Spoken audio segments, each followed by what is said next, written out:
피곤하시죠? 네, 그리고 아침부터 원투원도 하고 이제 또 이렇게 약간 졸릴 수 있는 시간이고 피곤할 수 있는 시간인데요. 같이 하나님 말씀을 들으면서 오늘 우리가 이 요한복음 21장에 있는 말씀을 오전 시간 하는 이유가 있습니다. 왜냐하면 이 요한복음 21장에 나와 있는 예수님과 베드로가 만났던 시간이 오전이기 때문에 굉장히 성경적으로 추가되기 때문에 그걸 저녁에 일어날 수가 없다는 거예요. 이건 오전에 일어난 일이고 아침 밥을 먹은 직후에 일어난 일이기 때문에 아침밥을 먹고 약간 졸린 이 시간이 이 말씀이 가장 잘 들어올 수 있는 시간이다 라고 하는 생각이 들어가지고 시간을 배치할 때 여기다 배치했습니다. 이 시간에 예수님의 제자들도 굉장히 피곤하고 졸렸음에도 불구하고 끝까지 예수님과 이 시간을 교제하면서 진리를 들었던 것처럼 힘을 내어가지고 이 말씀을 같이 나눴으면 좋겠습니다. 요한복음 21장 특별히 오늘 우리가 읽었던 이 부분에 대해서 설교를 들어보지 않은 분은 거의 없을 거예요. 다 설교를 들어보았을 거고 또 한두 번 들어본 것도 아니고 꽤 많이 들어본 분도 있고요. 실제로 우리가 1년 전에 대한민국 겨울 시간회 때도 이 본문을 가지고 말씀을 전했습니다. 그때는 이제 베드로가 주인공이 아니었기 때문에 좀 더 넓은 의미에서 말씀을 전했는데 이번에 좀 베드로에게 집중하기 위해서 이 본문을 다시 전하지만 좀 더 이렇게 베드로의 입장을 좀 변호해가지고 다시 한번 원고를 쓰고 다시 한번 작업을 해가지고 요한복음 21장에 있는 이 이야기를 같이 나누려고 합니다. 그래서 목사님 그날 했던 거 또 하네? 이런 느낌이 있어요. 준비할 시간이 없었다 보다. 이거 아니에요. 이게 왜냐면 이 본문을 빼고는 베드로를 설명할 수가 없는 거예요. 그러니까 이 본문에 있는 이 이야기를 빼고 베드로를 설명한다? 이건요, 뭐냐면 안포가 빠진 찐빵이라든가 붕어빵이긴 한데 그 안에 아무것도 없는 눅눅한 붕어빵 같은 거기 때문에 어쩔 수 없이 이 부분을 다뤄야 되는 아픔이 있어요. 그래서 준비를 덜했다거나 또 어떤 목사님은 항상 뭐 저래 이런 식이 아니고 진지하게 다시 듣지만 다시 들리지 않는 메시지로 이 이야기를 같이 살펴보았으면 좋겠습니다. 제가 이제 서론도 틀려요. 다른 막 서론할 때 막 이렇게 다른 이야기 있을 때 다 서론 다 바꿨어요. 바뀐 서론입니다. 긴장하세요. 제가 이제 청년사역을 꽤 했잖아요. 11년 청년사역을 하고 제가 12년 동안 이렇게 전도사로서 사역을 했었는데 1년 동안 제가 초등부를 순수하게 초등부만 섬긴 적이 있습니다. 그리고 초등부만 섬겼던 그 1년 빼고 나머지 11년은 전부 청년 사역을 했었죠. 제가 청년 사역을 계속 하다 보고 또 청년들에게 설교를 계속 하다 보니까 여러분 제가 이렇게 20대 초반이라고 하는 청년들을 대상으로 10년 넘게 사역한 사람이 전국에서 이렇게 5명이 안 되는 거예요. 몰랐죠, 여러분? 여러분 거의 없어요. 희귀하고 독특하며 거의 유일한 존재가 그거예요. 여러분은 저를 약간 무시하는 경향도 있고 제가 말하는 생각을 가기도 하고 제 조언하면 잘 안 들어주기도 하고 그런데 여러분 제 조언을 받고 싶어가지고 줄 서 있지는 않지만 가끔 저한테 메일을 1년에 한 3건 정도 와요. 목사님과 만나서 그런 인생의 문제에 이야기하고 싶습니다. 그냥 학교에 다니는데 어쩔 수 뭐 있나요? 이런 문제. 근데요 제가 이렇게 굉장히 반갑게 그런 사람 만나서 이야기를 나눕니다. 이제 3월 달에 이제 제가 어떤 이렇게 약간의 이렇게 글을 쓰게 되는 게 있었는데요. 어떤 거냐면 청년 설교 어떻게 할 것인가에 대한 주제로 좀 저에게 이렇게 어떤 잡지사에서 원고 요청이 들어와가지고 제가 다 썼어요. 그래가지고 이번 3월 달에는 디사이플스라고 하는 이 제자훈련 이 책자 안에 제가 쓴 3장의 원고가 들어가가지고 이 청년 사역자들이 어떻게 설교해야 되는지 청년 설교의 방법에 대해서 설명하는 내용이 들어갑니다. 여러분 제가 그렇다고요. 여러분 막 이렇게 줘라도 되는 사람이 아니에요. 이건 정말 이렇게 솔직히 나중에 이제 이 영상 촬영할 때 좀 이거 뺄 텐데 제가 이제 외부 집회 같은 데 좀 가끔 가거든요. 왜 웃어요? 웃는 거예요 지금? 앞에 있는 민정이 옆에 얼굴 가리고 계신 분이죠? 아, 네. 세연이, 예 맞아요. 얼굴을 가리고 비우고 있었어요. 제가 이제 외부 이렇게 집회 같은 게 가끔 있어요. 뭐 자주 있는 건 아니고 1년에 한 몇 차례 있어요. 근데 이제 외부 집회 가면 여러분 제가 상상을 초월한 강사비를 받아요, 여러분. 몰랐죠? 제가 왜 그러냐면 이 이야기를 하는 이유는 여러분이 이 시간에 졸면 안 된다고요. 정말 귀한 강사를 모신 거예요. 제가 여기 안 있으면 저를 만나기 굉장히 어려워요. 만나려면 많은 돈을 내고 많은 힘을 내가지고 반대까지 오셔서 볼 수 있어요. 네, 자면 안 된다는 이야기를 이렇게 좀 비참하게 했습니다.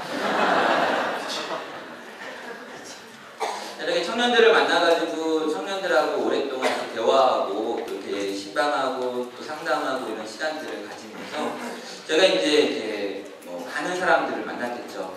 제가 지금까지 신방한 사람들만 하면 몇 명이나 될까 생각하면요, 거의 뭐 이렇게 1000명 가까이 되지 않을까 이런 생각도 들어요. 굉장히 많은 사람들을 만나고 많은 사람들의 이야기를 들었습니다. 제가 이렇게 많은 사람들의 이야기를 듣고 많은 청년들의 고민을 들었다고 할 때 여러분들 대부분이 생각하기는 그러면 목사님이 수없이 많은 케이스들을 접했나 보다라고 하는 생각을 하게 될 거예요.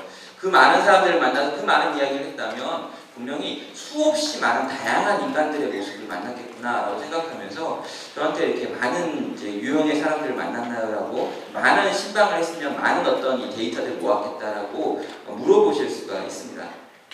그런데요, 제가 이 청년사회가 계속 해보다가 느끼는 건 뭐냐면 많이 고민해서 찾아오는 그 문제들이 하나, 둘, 세 개 정도밖에 안 된다는 거예요. 형제들은 그냥 무조건 다 이성 문제예요. 형제들은 복잡하지 않아요. 아주 심플해요. 단순하고 아주 명백해요. 막 너무너무 크게 고민입니다. 그런데 이성 문제 때문에 그런 거고요. 그리고 가끔 10명 중에 1명 정도 군대 언제 갈까를 고민할 친구가 있어요. 10명 중에 1명. 2명도 아니고요. 나머지 다 형제들은 다 이성 문제에 대한 고민이에요. 이성 교제 하고 싶다라는 고민이든지 헤어졌는데 힘들다라는 고민이든지 하고 싶다라고 하는 고민이든지 제가 날 좋아한다라고 하는 고민이든지 나는 쟤를 안 좋아하는데 쟤가 날 좀 좋아하는 것 같은데 어떻게 할까 이런 고민이에요. 그러니까 아주 단순하고 아주 심플해요. 뭐 경제적인 문제 때문에 고민하는 사람이 간혹 있을 것 같은데 결국은 경제적인 문제 때문에 이성 교제 못하는 것 때문에 이제 문제에 대해서 형제들의 케이스를 여러 번 분석해본 결과 결론적으로 이성 문제다라고 하는 아주 심플한 이제 결과에 도달을 했어요. 그래서 혹시 여러분 옆에 있는 멤버가 좀 말 안 듣고 굉장히 침체해 있고 뭐 이러면요 거의 영적인 문제라기보다는 이성 교제에 대한 문제예요. 누굴 좋아하고 있거나 누굴 좋아하지 않고 있는 거예요. 굉장히 심플해요. 근데 자매들의 문제는 뭘까? 자매들의 경우는 약간 더 복합적이에요. 약간 더 복합적인데 결론적으로는 이성교제인데요. 이성교제를 언제 할까? 누가 내 사람일까? 언제 나타날까? 나타나기 위해 뭘 준비할까? 뭐 이런 거예요. 뭐 진로에 대한 고민도 하고 또 이렇게 뭐 학업에 대한 고민도 하고 또 관계에 대한 고민도 해요. 그러나 이성교제를 시작하면 다 해결돼요. 그래서 이제 결론적으로 뭘까 고민했을 때 이 시대 청년들의 가장 큰 키워드는 이성교제구나 라고 하는 것으로 11년차의 사역을 정리하면서 마무리 한 적이 있어요. 그런데 이제 많은 이성교제가 있는데 이성교제에 대한 고민들 중에 제가 또 만나게 된 어떤 고민은 뭐냐면 이성교제를 시작했는데 시작한 커플이 100일 정도 지난 다음에 찾아온 경우예요. 이때 이제 어떤 일이 벌어졌냐면 이성교제한 그 커플들이 교제를 시작할 때는 심한 질병으로 인하여 교제를 시작되는 거예요. 안구두피증이라고 해가지고 전문용어로 쓰는 건데 안구두피증, 눈에 콩깍지가 쑤셨다. 안구, 콩두에 눈에 콩깍지가 쉰다라고 하는 이 병에 의해서 그들이 대부분 이성교제를 시작하게 되는데 3개월 정도 시간이 지나가면요 이 안구 두피층에서 이 두피가 벗겨지는 일이 벌어지는 거죠. 눈이 밝아지는 거예요. 그래서 이 밝아진 눈으로 상대방을 보았더니 이전처럼 그가 아름답지 않고 이전처럼 그가 신실하지 않으며 이전처럼 그가 공부하지 않으며 이전처럼 그가 멋지지 않는다고 하는 문제를 발견하게 되는 거죠. 놀랍도록 현실 감각이 회복되어지면서 그의 모습이 보이기 시작하는데 이전에 좋았던 모든 것들이 진짜 좀 다르게 약간 이제 보이기 시작하는 거예요. 근데 이 다르게 보이는 것이 사실이라고 하는 느낌이 강하게 드는 거죠. 그 전에 뭔가 잘못됐고 지금 뭔가 그대로 보이고 있다는 느낌을 받게 돼요. 그래서 이성교제와 관련해가지고 교제하기 전에 나온 책도 많이 있지만 이 교제를 지키기 위한 책들도 많이 나와 있습니다. 청년사역을 하다 보니까 그런 책들도 많이 읽게 되는데요. 제가 이제 교제를 준비하는 사람들이나 또 교제를 하고 있는 사람들한테 이렇게 권하고 싶은 책이 있어요. 꼭 이렇게 권하면 다음날 고민하더라고요. 근데 뭐냐면요. 이거예요. 이 게리 제프만이라고 하는 사람이 쓴 5가지 사랑의 언어라고 하는 책이에요. 근데 이 책이 뭐 버전이 엄청 많아요. 5가지 사랑의 언어의 자녀 버전, 뭐 5가지 사랑의 연애, 뭐 연애할 때 버전, 뭐 이렇게 버전들이 많이 있습니다. 근데요, 가장 기본적으로 처음 나온 책을 사는 게 맞아요. 그 뒤에 나온 책은 다 아류예요. 처음 나온 책, 그 5가지 사랑의 언어라고 하는 책에 보면요, 사람마다 사랑의 언어가 다르다고 이야기를 해요. 그래서 나는 이렇게 당할 때 사랑받는다고 느끼는데 또 어떤 사람은 이게 사랑이라고 느끼지 않는 거예요. 또 나는 이렇게 할 때 내가 사랑하고 있다고 느끼는데 그 사랑을 받고 있는 사람한테는 그게 사랑으로 느껴지지 않는 거죠.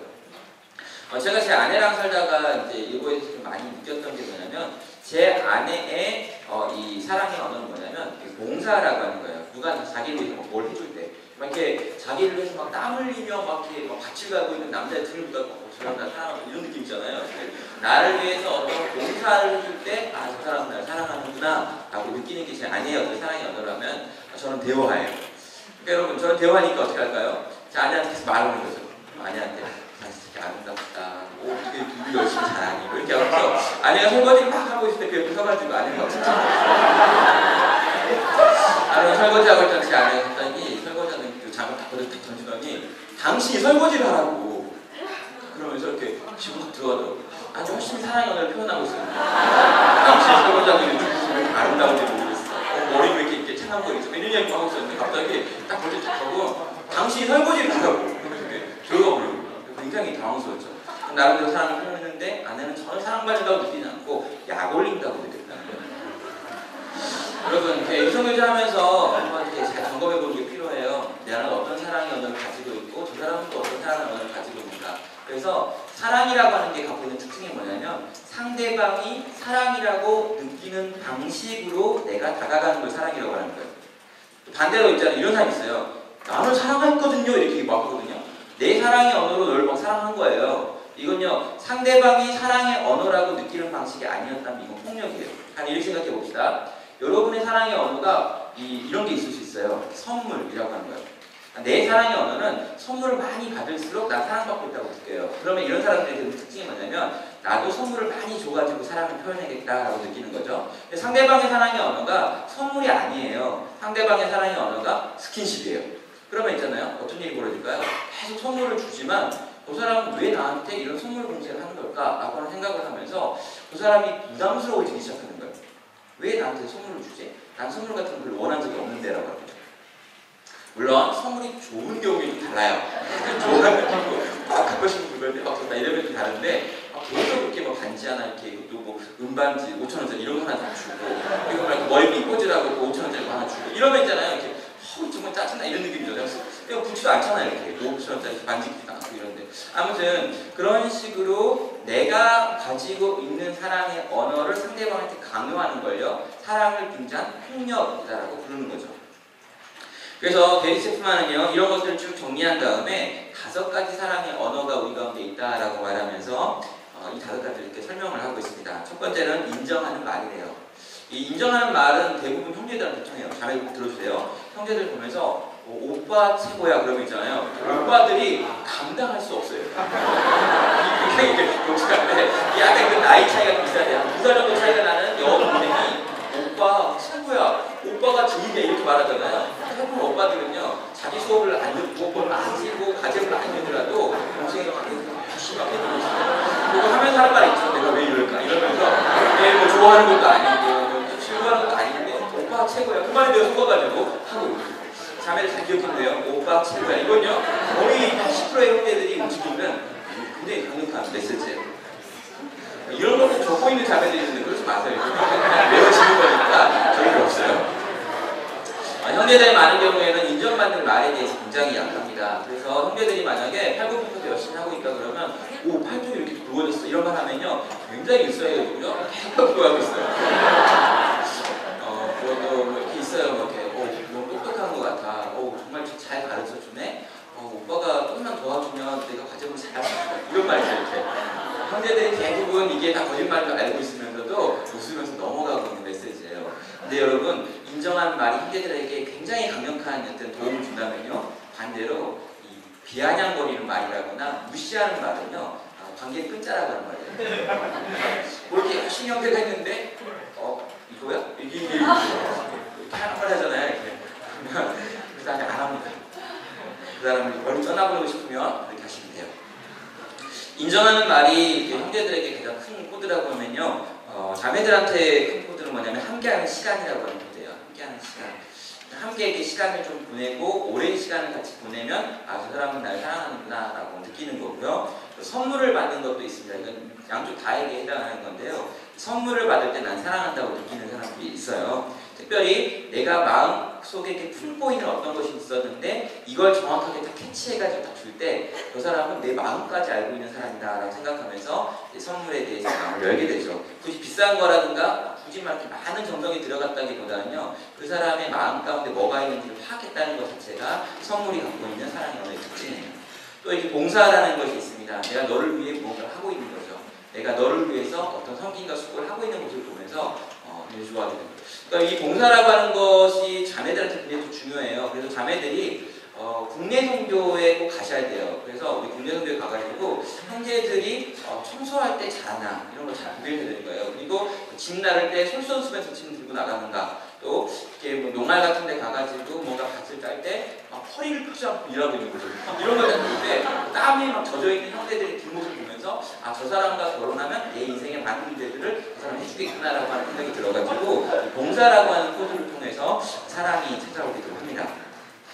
다섯 번째는 육체적 접촉이에요. 그러니까 스킨십이라고도 하는 건데요. 이렇게 우리가 서로가 이렇게 살을 부딪히고 있을 때 이성 간의 사랑을 느끼는 경우가 많이 있고요. 그래서 이제 교제의 관계 속에서 스킨십이라고 하는 관계가 반드시 포함되어 있고, 이것이 없이 결혼하거나 교제하는 것도 쉽지가 않죠. 이 다섯 번째도 굉장히 중요한 코드고요. 어떤 친구들은 자기가 스킨십이 굉장히 나한테 사랑받는 코드라고 이렇게 이야기하기도 합니다. 그러나 이성 간의 스킨십이 결코 거기서 끝나지 않는다는 문제가 있어서 좀 더 진전되면서 여러 가지 문제가 생길 수 있기 때문에 이게 절제라고 하는 것과 함께 이 사랑의 감정의 표현들이 되어져야 되겠죠.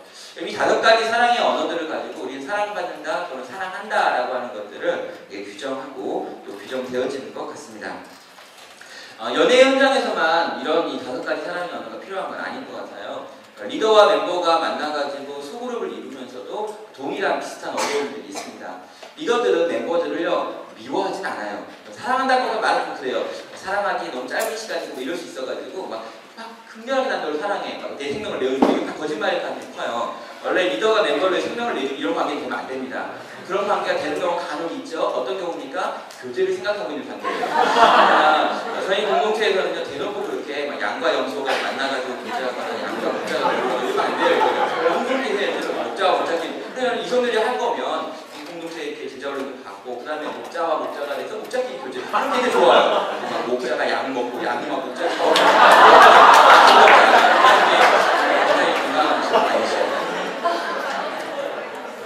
근데 여러분, 그 리더들은요, 대부분 멤버들을 사랑해요. 왜냐면 사랑하라고 불러준 자리에 헌신하여 온 거기 때문에요. 리더들은 많은 시간을 투자합니다. 또 많은 열심을 내고요, 많은 관심을 투자하고 또 많은 기도의 시간을 멤버에게 쏟고 있기 때문에 기본적으로 리더들이 멤버를 사랑하는 것이 맞아요. 그리고 사랑하고 있습니다. 그런데 제가 이제 간혹 아주 슬픈 소식과 아픈 소식을 듣는 것 중에 이런 게 있어요. 한 학기 소그룹을 다 끝내고 마무리하는 날 이제 우리 한 학기 어땠니 이렇게 소감을 이렇게 물어보는데 멤버가 속도 없이 그냥 그냥 가면 되는데 이렇게 이야기하는 거예요. 한 학기 동안 이 소그룹에서 나는 리더 언니가 나 사랑해준지 느껴본 적이 없어, 이런 얘기예요. 날 사랑한 적이 있었나 하는 거 이렇게. 오빠가 날 정말 사랑한 적 있어요? 형이 나를 정말 귀하게 여긴 적이 있나요? 이런 말을 하는 거예요. 한 5년 전만 해도요, 그런 말 하는 경우가 없었어요. 왜냐면 그런 정도 되면 글 안 나오든지 아니면 참고 있다가 다음 리더한테 말한다든지 뭐 이렇게 했는데 요즘은 굉장히 이제 오픈마인드 시대이기 때문에 여러분 마음에 이렇게 억한 심정들을 다 이렇게 모아놨다가 가장 아플 수 있는 그날 이렇게 말하는 거죠. 오빠가 날 사랑하는지 몰랐어. 뭐 형이 나를 언젠가 이렇게 생각해보면 형이 날 기도했어요? 이렇게 해서 그런 거죠. 우리 리더는 날 사랑해주지 않는다 라고 하는 이 진지한 느낌을 리더들한테 고백해가지고 리더들로 실력화하고 다음 학기 리더를 못서게 만들려고 하는 멤버들의 이 작은 고백의 결단들이 있어요. 이런 말을 들으면 우리 리더들은 또 이렇게 마음이 상하죠. 왜냐면 나름 열심히 했거든요. 근데 나름 열심히 했는데 나름 열심히 한 그에게 당신은 내게 아무것도 해준 게 없어요 라고 말하면서 그 전 리더가 더 좋았어요 이렇게 얘기까지 해버린다면 그리고 제 유일한 소망은 이 소금이 끝나는 거였습니다. 이 이야기를 떠나는 거거든요. 이 이제 리더의 입장에서 굉장히 많이 어려워지는 거예요. 리더가 좀 생각을 하는 거예요. 그래, 내 속에 사람이 없어. 그래, 내 잘못이지. 내가 너무 나를 많이 챙긴 것 같아. 내가 더 많이 기도해주지 못해서 이런 거지. 나 같은 건 그냥 죽어야 돼. 그런데 리더들도 자괴감에 빠지고 더 이상 리더를 못하겠다라고 하는 결론에 이르는 분들도 꽤 있더라고 하는 것이죠. 여러분, 그러나 제가 보기에 이 리더들의 문제라기보다는요, 리더들의 약함이고 리더들의 부족함이에요. 어떤 거냐면 자기는 자기 나름대로 사랑을 표현한 거예요. 열심히 했어요. 근데 여러분, 정말 멤버들한테 꼭 해주고 싶은 말이 있는데 뭐냐면 리더나 멤버나 나이 차이가 나지 않아요, 여러분. 그러니까 여러분, 나이 차이도 그렇지만 가장 나이 차이가 많이 나는 게 그 5년이에요. 근데 여러분, 제가 보기에 있잖아요. 25이나 20살이나 비슷한 게 많아요. 대부분 비슷해요. 28, 29인 제가 이렇게 39, 아니 29이잖아요. 40이 다 된 제가 이렇게 보면 있잖아요. 25살 친구도 사랑스럽고 20살 친구도 사랑스러워요. 둘 다 그냥 참 좋은 친구들이에요. 근데 뭐 한 해 전에 제자훈련을 먼저 받았기 때문에 리더가의 자리에 서가지고 영혼들을 섬기고 있지만 이 친구도 미숙한 친구고 이 친구도 사랑받기 위한 친구고 이 친구도 약한 친구이기 때문에 그 약함을 가지고 그래도 사랑하겠다고 애쓴 거예요. 그래서 멤버들은요 리더를 좀 이렇게 안타깝게 여겨주고요, 좀 그냥 가볍게 생각해주고요, 정말 귀하게 여겨주세요. 사랑하려고 애쓰는 걸 보입니다. 그리고 여기 오빠들 있죠, 오빠들. 그 리더보다 더 오빠인 멤버들, 이상한 그러니까 이 오빠들은요 진짜 이렇게 리더 좀 잘해줘야 돼, 이렇게 지켜줘야 돼요. 힘들어, 그러면 안 돼요.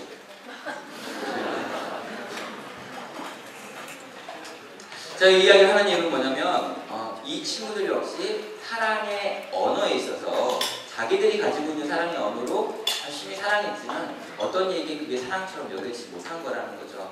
여러분, 우리는 누구도 서로의 사랑의 언어를 완벽하게 맞춰줄 수 없습니다. 서로가 정말 사랑받을 수 있도록 우리 공동체가 그렇게 변화되기를 원하고요. 우리 소그룹이 그렇게 사랑의 공동체가 되기를 원하지만 서로 같이 애써 노력하고 수고해야지 결국 좀 이뤄볼까라고 하는 거지, 근원적으로 우리는 서로를 사랑할 수 없고 사랑받기도 불가능한 연약한 존재라는 걸 반드시 인정하고 넘어가야 된다는 거죠. 따라 여러분, 저는 이 입장에서요, 이 예수 그리스도와 베드로를 다시 한번 생각해 보고 싶은 거예요. 베드로는 예수님을 사랑했습니다. 분명 맞죠? 베드로는 끊임없이 예수님한테 고백도 하고 쫓아간다고도 하고 정녕 내가 죽어도 당신 쫓아가겠다고 하고 했어요. 그러나 또 여러분, 예수님 입장에서 보면요, 베드로를 사랑했습니다. 그래서 계속해서 예수님도 베드로에게 사랑을 표현했고 베드로도 예수님께 대한 사랑을 표현했지만 이 사랑이 완성되는 것 같이 보이지 않는 거예요. 끊임없이 베드로는 사랑한다고 했던 그 고백을 좌절시키는 방식으로 자기의 모습을 드러내고 있는 거죠. 그래서 이 베드로의 이 연약한 사랑이 있다면 이 연약한 사랑을 가지고 있는 베드로의 사랑이 온전해지고 정말 계속해서 시몬의 모습으로 끊임없이 돌아가 있는 이 베드로를 향해서 예수님께서 이 베드로를 진짜 베드로로 만드시는데 정말 필요했던 게 뭘까? 그가 보이신 게 뭘까를 지금 우리가 계속 살펴가고 있는 거예요. 아주 부족한 사랑밖에 할 줄 모르는 이 베드로에게 예수 그리스도는 어떻게 또 일하시고 또 일하셨는지, 그리고 오늘 또 어떻게 일하시는지를 같이 살펴보는 거죠. 예, 본문에는 많은 이야기가 지나갔습니다. 그리고요, 이제 예수님이 십자가에 달려 죽으셔버렸습니다. 예, 어제 우리가 들었던 저녁에는요, 예수님이 아직 살아계실 때였어요. 어제 저녁엔 예수님이 아직 살아계셔가지고 십자가에 달리기 전 하루 전 이야기였습니다. 그런데요, 이 예수님께서 그 다음날 십자가에 달려 죽으셨어요. 죽으시면 어떻게 됐습니까? 무덤에 갇히셨죠. 3일 동안 무덤에 계셨습니다. 그리고 예수님께서는요, 그가 말씀하신 대로 부활하셨어요. 그리고 부활하신 그분께서 잠시 아버지를 만나고 오겠다라고 하신 다음에 이제 사람들 앞에 나타나셨죠. 그래가지고 이 제자들이 다 모여있는 자리, 이 12명의 제자들이 모여있는 이 다락방 가운데 예수님이 찾아오셔가지고 샬롬 이렇게 인사했어요. 깜짝 놀랐겠죠. 여러분, 에이 향보다 샬롬 더 이상해요. 귀신인 줄 알았는데 샬롬 이렇게 하면서 나타나니 더 이상한 거죠. 아무튼 이 예수님이 나타나가지고 베드로와 제자들이 예수님을 만났습니다. 그리고 또 만났어요.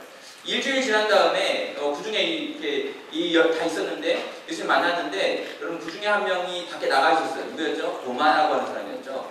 도마라고 하나님 밖에 나갔다가 딱 들어왔더니 제자들이 다 우리가 예수님 만났다고 이야기하니까 도마가 하는 말이 뭐냐면 나는 예수님의 옆구리에 손 넣어보기 안 믿어라고 이야기했어요. 이 도마 굉장히 의심이 많은 친구죠. 저는 이 도마를 볼 때마다 제가 생각나요. 의심 많은 도마, 의심 많은 영민이. 그래서 제 아이들은 이 토마스 그래가지고 도마가 저의 아이디예요. 그래요. 근데 정말 이 도마가 이렇게 고민하고 이렇게 예수님의 옆을 손 넣어보겠다 그러니까요. 예수님이 또 한 번 나타났습니다. 그래가지고 일주일에 예수님이 또 나타나셔가지고 도마에게 직접 옆구리에 손 넣어봐라 이런 이야기 하고요. 많은 또 교제의 시간을 가졌어요. 그리고 예수님께서 이 제자들에게 하셨던 말이 뭐냐면 갈릴리로 가 있어라. 그러면 내가 거기 가야겠다라고 하는 이야기를 했죠. 이미 예수님께서 부활하신 다음에 2차례나 제자들에게 나타났습니다. 그리고 3번째로 내가 갈릴리에 가 있으면 거기 나타날게 라고 이야기를 했어요. 그래서 제자들의 일부가 지금 갈릴리에 가 있습니다. 요한복음 21장에는요. 이 갈릴리로 가 있는 제자들과 예수님이 만나가지고 있었던 에피소드를 설명하는 부분이에요. 그래서 오늘 요한복음 21장으로 이제 들어갔습니다. 오늘 본론이 빨라요. 그렇죠? 기분 좋죠? 네, 본론. 자, 오늘 성경에 보면은요, 디베라 바다라고 하는 바다가 나오는데, 이 바다는 갈릴리 바다라고도 하고, 갈릴리 호수라기도 하고, 게네사렛 호수라고도 불려지는 같은 지역인데, 그 지역에 따라서 부르는 사람들마다 약간 다르게 부르고 있는데, 오늘 특별히 디베라 바다라고 부르고 있습니다. 갈릴리 호수에 8명의 사람들이, 7명의 제자들이 이렇게 모여왔어요. 예수님이 부활하셔가지고, 거기로 모여있으라고 했기 때문에, 그들이 여기 모여가지고 예수님이 오시는 것들을 이제 기다리고 있는 시간이죠. 자, 이렇게 모여가지고 기다리면 어떻게 할까요? 자, 여러분만 생각해보세요. 우리가 예수님을 열심히 믿는 사람들인데 예수님께 부활하셨어요. 나타났어요. 우리한테 이야기하는 거예요. 야, 갈릴리 바다에 가 있어라. 그러면 내가 갈게. 그러면 우리 같은 정상적인 사고를 가진 사람들은 갈릴리 바다로 가가지고 예수님 오실 때까지 기도회 같은 걸 할까 아니면 기도회. 아니면 말씀 읽는다거나. 이렇게 자고 있는 사람은 없겠죠. 이렇게. 자거나 졸거나 이렇게 계속 고개를 끄덕거리면서 맞다고 인정하는 이런 사람 없을 거예요. 그러나 거기 있는 이 사람들은 어떻게 하냐면요. 잠시 모여가지고 있는 것 같더니 갑자기 여기서 베드로 여기서 또 베드로가 이야기를 했죠. 어떻게 이야기합니까? 나는 물고기나 잡으러 가겠다. 여러분 이 표현 멋지지 않아요? 여러분 나는 물고기나 잡으러 갈 거야 라고 이야기합니다. 여러분 별로 감동이 없는 것 같은데 여러분 예수님이 부활하셨단 말이에요. 부활하신 예수님을 2번이나 만났어요. 죽었다 살아난 분이 나타나가지고 천지를 다 내가 이제 다 이게 회복했다. 내가 마음을 해주다라고 이야기한 다음에 이 주님께서 갈릴리에 가서 잠깐 기다리면 내가 거기 갈 테니까 기다리고 있어 그랬어요. 근데요 갑자기 여기 기다리고 있던 이 7명의 제자들 중에 베드로가 나는 물고기나 잡으러 가겠다. 기다리는 시간이 너무 힘들다. 그리고 기다리다가 그냥 기다리는 것보다 생산적인 일을 해야 되지 않겠니? 그러면서 이렇게 물고기나 잡으러 가겠다라고 하는 말을 하고 있어요. 여러분 그러면요 옆에 있던 제자들이 어떻게 될까요? 말려야죠. 형님 예수님 곧 오신다는데 기다려야죠. 어디 가려고 그럽니까? 하고 말려야 되는데 이 제자들의 반응은 더 아름다워요. 우리도 함께 하겠다. 물고기나 잡으러 가겠다. 우리도 함께 갈게요. 그리고 이렇게 7명의 제자들은 배를 타고 나가가지고 물고기를 열심히 잡고 있습니다. 이들 역시 밤에 물고기 잡으러 나갔대요. 갈릴리는 지금도 밤에 물고기를 잡고 낮에는 물고기 잡지 않습니다. 왜냐하면 물고기가 밤에는 낮은 곳으로 오고요. 이 밤에는 깊은 곳으로 모르겠어요. 아무튼 지금도 여기 이제 갈릴리에 가면은요 저녁 때 밤에 이렇게 새벽녘에 물고기를 잡지 낮에 물고기를 잡는 경우는 거의 없대요. 이유가 낮에 물고기를 그 땡볕 아래 잡으면 있잖아요. 보관할 수 있는 기술이 없기 때문에 실제로 그걸 배 위에 실어놓고 오래 있는 동안 물고기가 상하는 거예요. 냉장 보관 능력이 없기 때문이죠. 그래서 물고기는 저녁 선선할 때 잡는 게 맞아요. 그래야 보관할 수도 있고 가지고 와서 팔 수도 있다는 것이죠. 아무튼 이 밤에 그들은 또 나가기 시작했습니다. 그래서 물고기 잡는 준비를 다 챙겨가지고 그들은 이렇게 바다에 들어가서 열심히 물고기를 잡아요.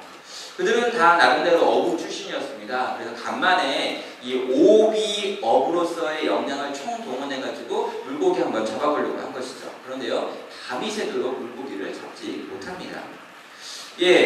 밤이 새도록. 여러분, 밤새 물고기를 한 마리도 못 잡으면 분명히 밤새 물고기를 한 마리도 못 잡았던 어떤 과거의 기억과 연결돼야 될 것 같잖아요. 여러분, 어부 7명이 모여가지고 배 타고 마리도 못 잡는 경우가 잦은 경우인가요? 아니에요, 여러분. 여러분, 대부분 나가면 어느 정도 수입을 얻었기 때문에 그들은 물고기를 잡으러 간 거예요. 근데요, 밤새 물고기를 낚으려고 노력했는데 한 마리도 못 잡았습니다. 여러분, 이 한 마리도 잡히지 않는 상황을 보면서 그들 대부분은요, 생각해야 되는 거예요. 어떻게 생각해야 되냐면, 도대체 우리가 왜 물고기 한 마리도 못 잡았지? 과거에 우리가 물고기를 한 마리도 못 잡았던 날이 있었는가? 라고 하는 질문을 해봐야 되는 거죠. 그리고 그때구나! 라고 하는 생각을 시작해요. 야, 한 3년 정도 전에 그때도 그렇게 밤새 물고기를 잡으려고 했었는데 예수님 버리고 떠나가지고 우리가 물고기 잡아보겠다고 애썼던 그날에도 한 마리도 물고기도 못 잡았는데 오늘도 그러네? 라고 하는 생각을 하는 사람이 그들 가운데 있어야 돼요. 그런데요, 아무도 그런 생각을 하지 않고 새벽이 밝아오고 있습니다. 새벽녘이 되었습니다. 물고기를 한 마리도 못 잡은 채로 굉장히 지친 상태로 그들이 이렇게 물고기 그물을 막 정리하는데 올리고 있는 상태였는데요. 해변에 서 있는 한 사람이 이렇게 보이는 거예요. 이 해변과 그 거리가 100여 미터쯤 떨어져 있는 걸로 50간이라고 되어 있는데 이걸 100m 정도로 생각하시면 돼요. 100m 정도 거리가 떨어져 있는 그쪽에 해변에 한 사람이 서 있는 거예요. 근데 한 사람이 서 있는데 100m 떨어져 있는데 새벽녘이면 그 사람이 어떤 사람인지 얼굴이나 이런 게 보이진 않겠죠. 누가 서 있다는 건 알 수 있어요. 갑자기 그 사람이요, 해변에 서가지고 큰 소리로 이렇게 부르는 거예요. 어이! 어이! 어이라고 불렀으면 좋겠는데 어이라고 안 불렀어요. 어이라고 안 부르고 얘들아! 라고 불렀어요. 얘들아! 그럼 이거 딱 들었을 때 베드로 마음 가운데 약간 짜증이 올랐어요. 보니까 목소리 들어보니까 30대거든. 내가 40대고 배 타고 있는 사람들만 모아두면 40대인데 어디 젊은 것이지. 저기서 얘들아! 그래요. 물고기 좀 잡았니? 그걸 물어보고 있어요. 반말 어디서? 이렇게 병어를 쓰거나 아저씨들 아니면 어부님들 이렇게 해야 되는데 얘들아 하고 부르고 있어요. 근데 여러분, 이 얘들아 딱 불렀을 때 베드로는요, 짜증이 확 올라왔지만 여러분 대답하지 않습니다. 왜요? 베드로가 3년 동안 받은 훈련이 이런 거거든요. 화날 때 좀 참는 법. 그래서 예수님 옆에 있으면서 그가 나름대로 인격의 수양이 있었기 때문에 젊은 것이지만 네가 어른잘 했을 수 있지. 그러면서 대답을 합니다. 물고기를 잡았어. 그러니까 한 마리도 못 잡았습니다. 이렇게 이야기를 해줘요. 베드로가 얼마나 인격적인 성숙이 높은지 알 수 있는 거죠. 여러분 생각을 해보세요.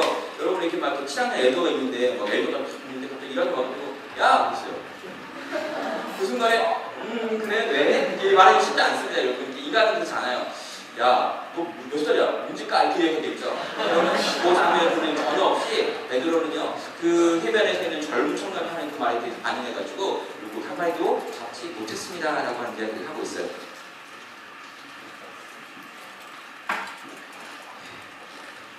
지금 원고가 있는데 원고를 안 하고 막 제목을 막 하고 있는 것 같아요.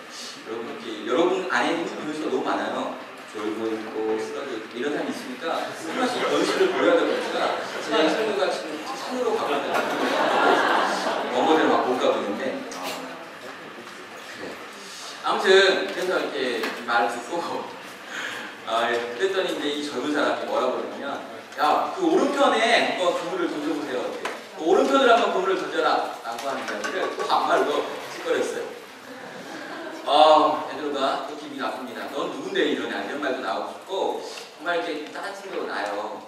그리고 이 상황에 대해서 만약 베드로와 제자들이 예전에 있었던 어떤 사건을 기억했다면 저분에 대해서 궁금했을 텐데 여전히 그들은 궁금해하지 않습니다. 분명히 그들이 모습이 어떤 거냐면요, 지금 예수님께서 분명히 내 제자들을 향하여 내가 갈릴리로 보냈고 곧 내가 갈 거야 라고 말했단 말이에요. 그들을 향해서 나를 기다리라고 말했어요. 그래서 지금 해변에 서 있는 저 사람이 딱 나타났을 때 혹시 저 사람 예수님 아니야? 이렇게 생각해야 되는 게 정상입니다. 근데요, 그렇게 생각하는 아무도 없어요.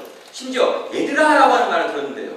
그럼 얘들아 라고 하는 말은요, 예수님께서 제자들에게 썼던 말이에요. 그래서 젊은 사람인데 젊은 사람들 중에 자기들을 향해서 얘들아 라고 부를 수 있는 사람이 예수님밖에 없어요. 그들이 3년 동안 그들을 향해서 예수님께서는 스승이셨기 때문에 제자들에게 얘들아 라는 호칭을 붙였던 거죠. 근데요, 그렇게 불렀음에도 불구하고 지금 저기 서 있는 자가 누군지 도대체 모르는 거죠.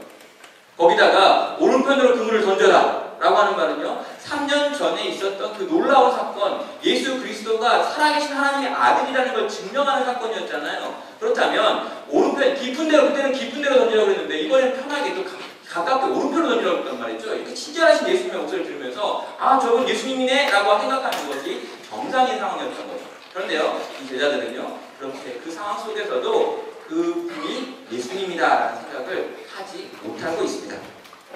뭘까요? 이 제자들과 예수님, 이 베드로의 상태에 대한 것을 보여주고 있는 게 이 요한복음 21장에 있는 이 앞부분에 있는 내용이라는 거예요. 여러분, 예수님과 제자들의 상태, 이 마음의 상태가 뭐냐면요, 예수님과 3년이나 같이 보냈지만, 그리고 심지어 예수 그리스도의 죽으심과 부활을 그 눈으로 보았지만, 그리고 부활하신 예수님을 2번이나 만났지만 아직도 그 마음의 중심에 있잖아요. 예수님이 계시지 않은 거예요. 이게 무엇입니까? 여러분, 예수님을 기다려야 되는데 기다릴 수가 없는 거예요. 왜요? 당장 내 앞에 있는 현실의 문제가 있는 거죠. 그래서 물고기 잡으러 가자 그랬을 때 다 같이 동조해서 가는 거예요. 여러분, 열심히 물고기를 잡기 위해서 그물질을 하고 있습니다. 분명히 그들이 거기 갈릴리에 간 이유는 예수님 만나기 위해였던 건데 물고기 잡고 있으니까 또 물고기 잡는 거에 온통 신경이 팔리는 거예요. 왜 그렇습니까? 이건 내 현실이라고 생각하니까요. 여러분, 우리가 이 땅을 사는 이유에 대해서 성경은 이렇게 정리하고 있어요. 소요리 문답이나 웨스터민스터 신조에 보면은요, 우리 인간의 제1되는 목적을 뭐라고 말하냐면 하나님께 영광을 돌리는 것이라고 이야기하고 있어요. 하나님을 기뻐하고 그분께 영광을 돌리는 것이 인간의 제일 되는 목적입니다. 이 땅을 살고 있는 모든 성도들의 1차 목적은, 유일한 목적은, 가장 중대한 목적은 하나님께 영광을 돌려드리는 거예요 라고 우리는 고백한다는 거죠. 여러분이 만약에 세례를 받았다면요, 세례를 받으신 모든 분들은 다 이 고백을 하고 시작합니다. 우리의 인생의 목적은 나를 위해 하는 것이 아니라 하나님께 영광 돌리는 것이고 하나님을 예배하기 위해 하는 것입니다 라는 고백이죠. 여러분, 이렇게 멋진 고백을 했지만 여러분이 여러분의 삶의 실상 속에서 이 고백을 얼마나 의식하고 살고 있냐는 거죠. 여러분, 그렇게 안 하잖아요. 다 여러분, 여러분, 난 굉장히 충격적인 게 뭐냐면 시험 기간에 시험 준비를 하기 위해서 시험을 제가 주일날 보면 내가 시험 보라 그럴 거예요. 근데 시험은 주일날 안 보는데 월요일에 보는 시험을 위하여 주일날은 공부해야겠다라고 말하며 예배를 막 빠질 수 있는 그 막 올라오는 시험에 대한 집중력. 그 집중력이면 한 달 정도 준비를 했어야죠. 왜 그러는 거예요? 꼭 그 하루 전에 준비를 하는지 모르겠어요. 아무튼 저는 이제 그런 고민이 있는 거죠. 막상 우리가 정말 하나님께서 받으시고 싶어하는 그 예배를 위해 살고 있는가, 하나님께 영광을 돌리기 위해 살고 있는가 라고 하는 이 고백은 살아있지만 실상 우리의 삶의 모든 부분에서 거의 99%를 우리의 먹고 마시는 문제, 우리의 사는 문제, 우리의 있는 문제, 우리의 어떠한 지금 처해 있는 현실적인 문제들을 해결하기 위해 살고 있지 않느냐는 거예요. 그리고 이것들에게 너무 열심을 내다 보니까 막상 우리가 왜 사는지도 잊어버리는 거죠. 막상 우리가 왜 갈릴리에 왔는지, 우리가 왜 여기 와가지고 지금 이렇게 머물고 있는지조차 잊어버린 상태가 베드로와 제자들의 상태라고 하는 것입니다. 사랑하는 여러분도 한번 진지하게 생각해 보는 거예요. 여러분, 이번 수련회에서 가장 많이 하고 있는 말이 뭐냐면 생각하라는 거예요. 여러분, 진지하게 생각하는 거예요. 여러분은 때로 내 생명 주님께 드리겠습니다 이런 고백도 하고요, 예수 나의 첫사랑이시다는 고백도 하고요, 난 예수님을 위하여 지극히 작은 자 그분을 위하여 십자가를 지고 가겠습니다 이런 노래들도 이 찬양의 가사 가운데 있는 이 아름다운 가사들을 막 불러가면서 고백을 많이 합니다. 그러나 사랑하는 여러분, 정말 여러분이 그것을 위해 사느냐입니다.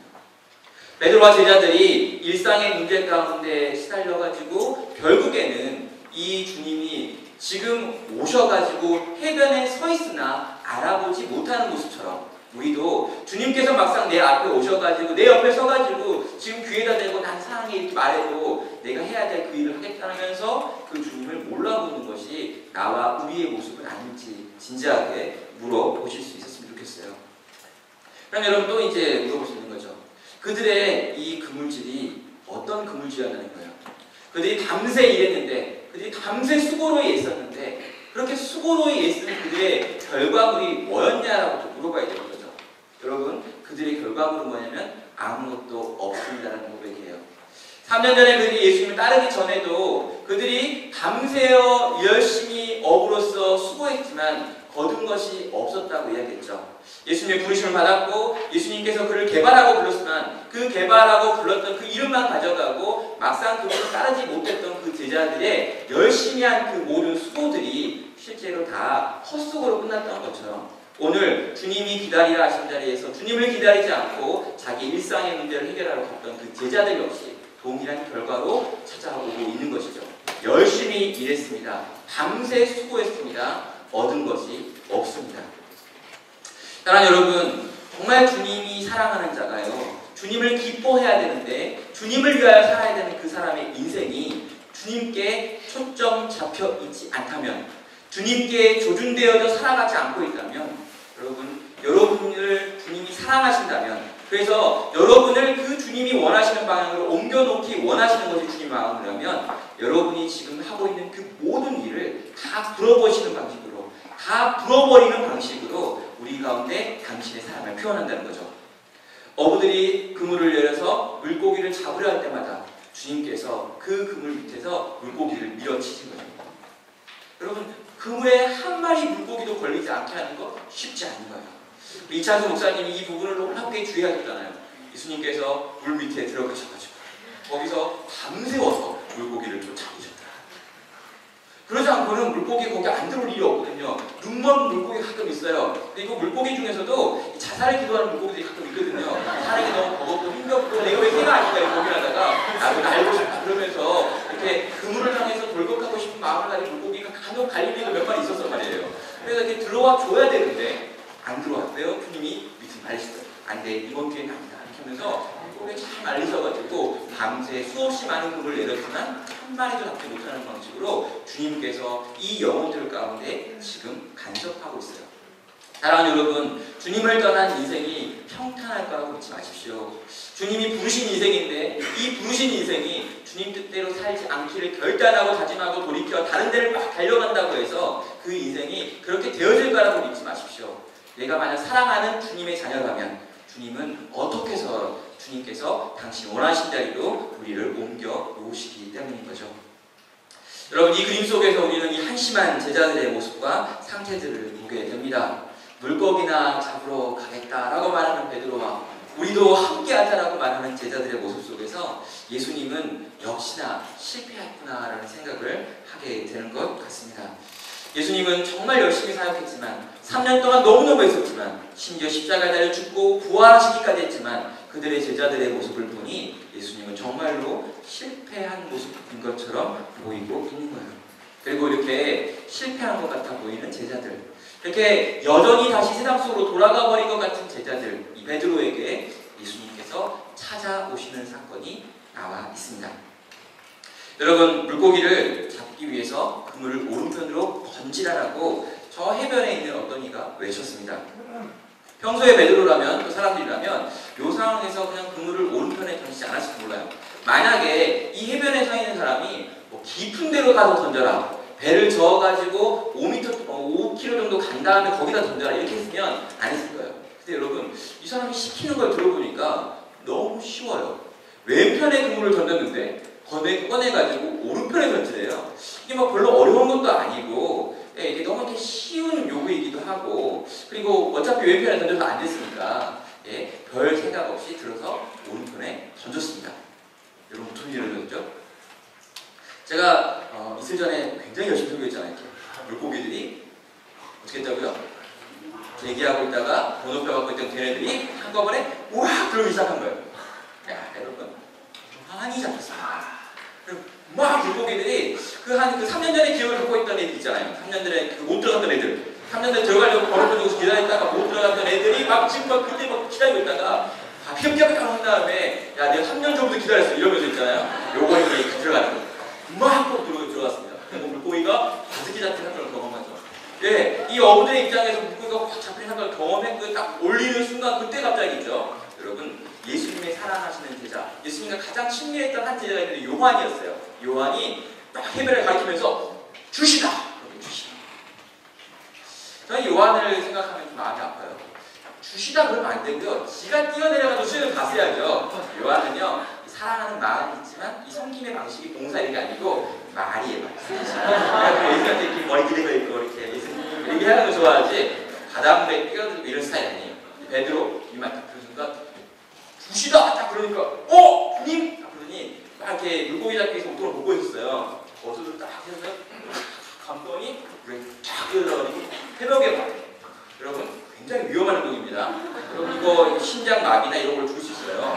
수영하기 전에는 해벽에 물이 차요. 이때는 이렇게 가슴속에 물을 묻히고 먼저 물을 묻히고 준비 운동을 한 다음에 뛰어들어야 되는데 베드로가 경황이 없습니다. 그래서 이렇게 겉옷은 또 왜 입어요? 주님을 만난다 생각하니까 옷 벗고 가는 것도 민망하고 그래서 겉옷을 이렇게 들쳐 입었는데 그럼 이 겉옷까지 입고 왜 뛰어들었어요? 여러분 이 고대 운동에서 겉옷이 입으라는 건 이불이에요. 우리는 그냥 이걸 겉옷 생각하잖아요. 줄줄 말려있는 이불 있잖아요.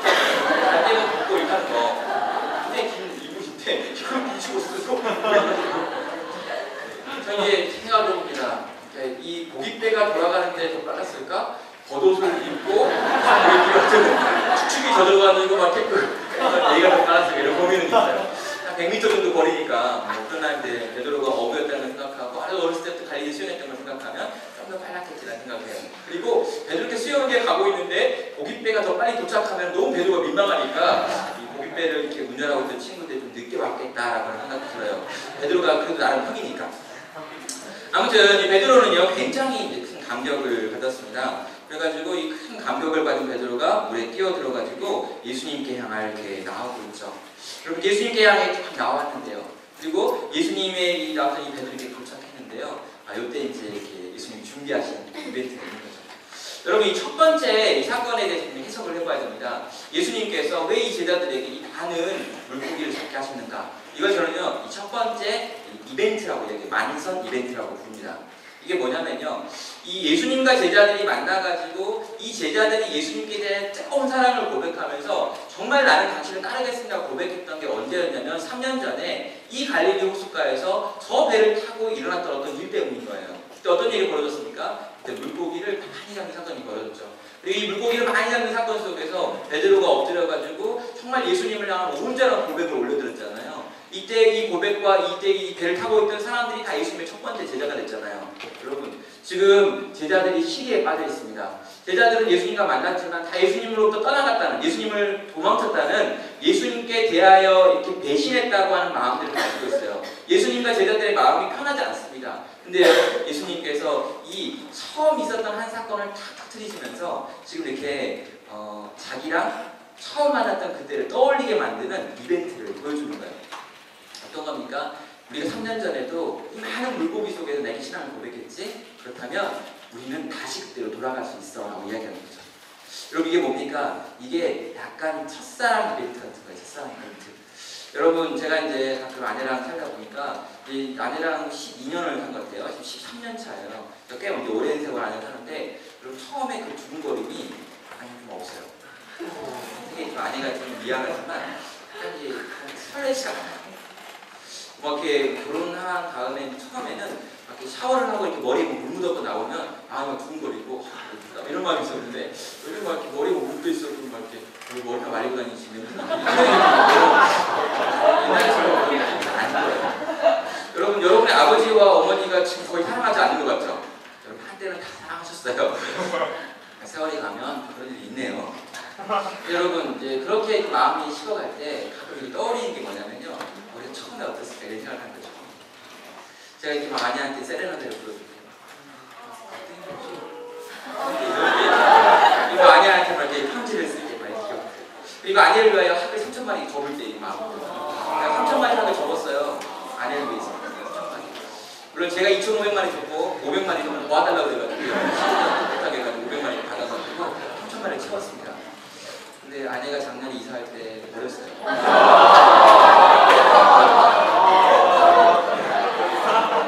근데 아빠가 3,000마리 하고 있어서 시간과 종이값이라도 건졌어야 됩니다. 종이값만 3만 원이었는데.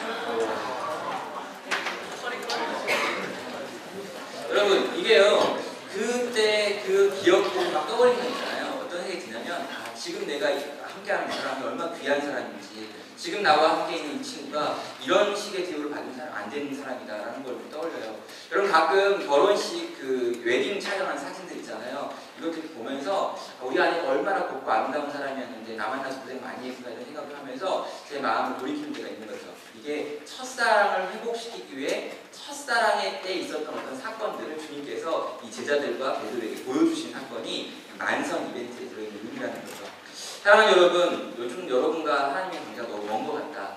요즘 내가 기도하는데 하나님이 좀 멀리 계신 것 같다라고 느껴지신다면 처음 여러분이 어떻게 주님 만났는지 그 자리에 돌아가 보시면 되겠어요.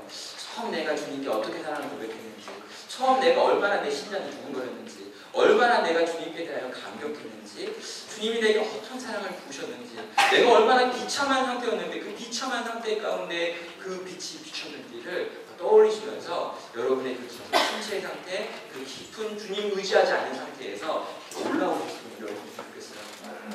사랑하는 여러분, 이것이 주님이 제자를 향해 보여줬던 첫 번째 이벤트였다면요, 두 번째 이벤트는요, 아주 사소한 일상의 것들을 가지고 주님께서 찾아오셨습니다. 무엇입니까? 아침을 같이 먹는 이야기죠.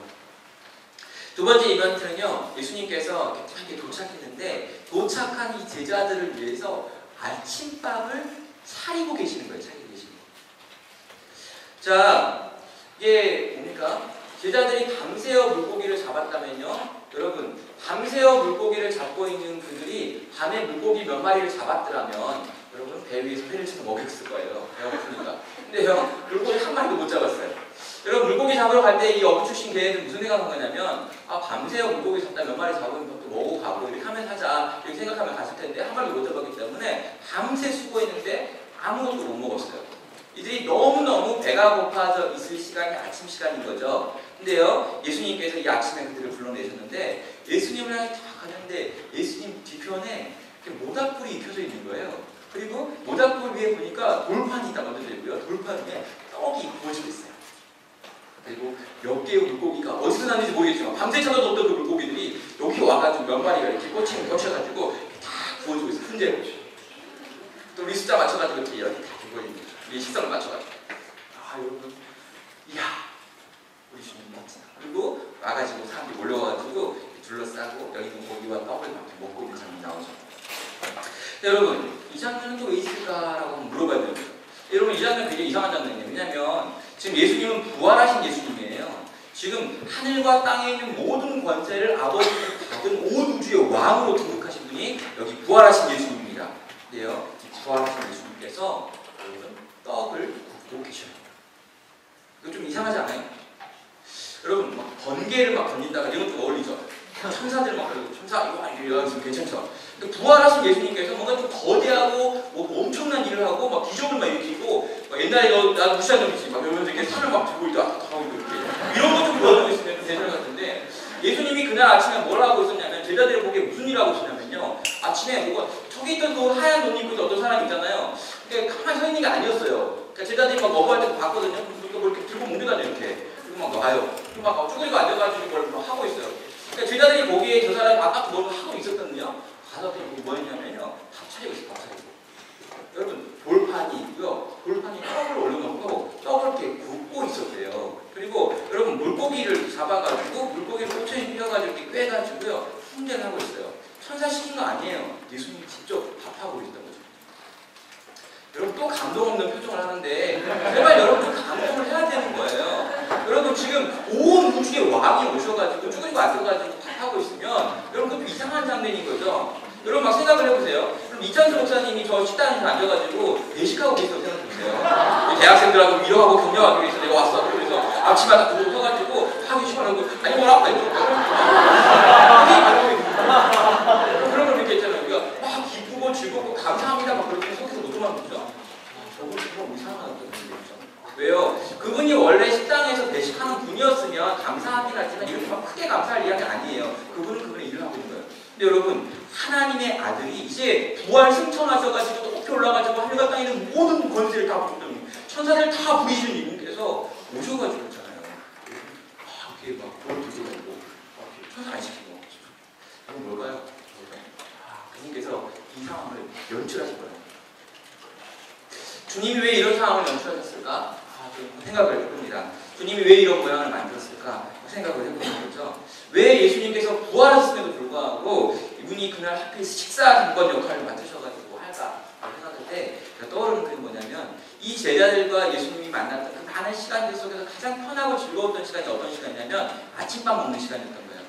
여러분, 예수님을 만났던 제자들은요, 너무너무 바빴습니다. 예수님의 사역 스케줄이 너무 바빴어요. 여러분, 점심때부터 사람들이 막 몰려왔어요. 심지어 아침에도 사람들이 막 몰려왔다고 그래요. 3년 동안 예수님은 쉴 틈이 없었습니다. 제자들도 그 예수님과 함께 살게 했기 때문에 쉴 틈 없이 일했죠. 그래서 계속 사람들과 사람들 속에서 힘들었는데 유일하게 비어있는 시간이 언제였냐면 새벽 시간이었어요. 아침에 일찍은요, 사람들이 아직 오기 전이었기 때문에 예수님과 그들이 둘러앉아가지고 아침밥을 먹으면서 여러 가지 그들 안에 있는 담소를 나누는 일상적인 삶의 시간이었던 거죠. 예수님께서 이 일상적인 삶의 시간을 가지고 들어온 거예요. 제자들아, 그리고 같이 밥 먹자. 제자들은 아직도 그 마음 가운데 예수님이 부담스럽습니다. 왜요? 며칠 전에 있었던 예수님 부인했던 그 사건이 기억나기 때문이죠.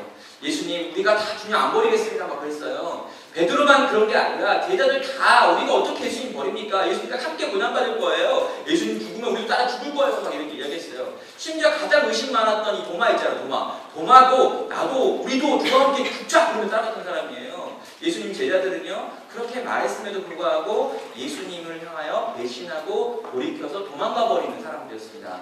예, 잠시 잠깐 봤을 때는 예수님 너무 반가워요. 그러나 예수님하고 눈을 마주치고 있으면 그때 그 생각이 나는 거죠. 그래서 이것이 회복될 수 있을까? 예수님과 이전처럼 우리가 웃으며 즐기며 노래하며 이렇게 춤출 수 있을까? 예수님과 우리가 같이 대화할 수 있을까? 내 인생의 문제를 막 고민하고 이렇게 부딪힐 수 있을까라는 생각이 그들의 마음 가운데 있는 거예요. 근데 이렇게 그런 마음이 있는 그들에게 예수님께서 준비한 게 뭐냐면 아침밥 먹이었어요. 그래서 다 둘러앉아가지고요, 그 평소에 3년 동안 계속했던 그 스타일이에요. 물고기 몇 마리 넣고 이렇게 구워가면서 해변에 이렇게 모닥불 피워놓고 둘러앉아. 12명이 이렇게 12명 다 여기 7명밖에 안 왔잖아요. 8명이 다 둘러앉아가지고 모닥불 피워놓고 거기 먹어라.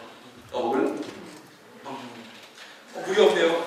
물도 준비 안 했어요. 목사? 못하면 물을 떠먹어. 갈릴리 민물이야. 이러면 돼요. 아침에 느껴지나요? 이 분위기? 떡을 떼며 저는 생각건데 물고기보다는 돼지고기나 소고기가 더 좋았겠다 이런 생각이 들지만 그 당시에 이제 우리가 그걸 구하기 어렵기 때문에 예수님 막 손잡고 있으면 좀 기분 이상하니까 물고기가 나은 것 같아요. 아주 평범해 보이는 이야기입니다. 아주 일상적인 이야기죠. 그러나 여러분, 이 일상적인 이야기가 우리 가운데 갖고 있는 강함이 있어요. 사랑하는 여러분, 정말 예수님이 여러분의 인생 가운데 없어요? 정말 예수님 만난 적이 없습니까? 근데 여러분 생각해 보십시오.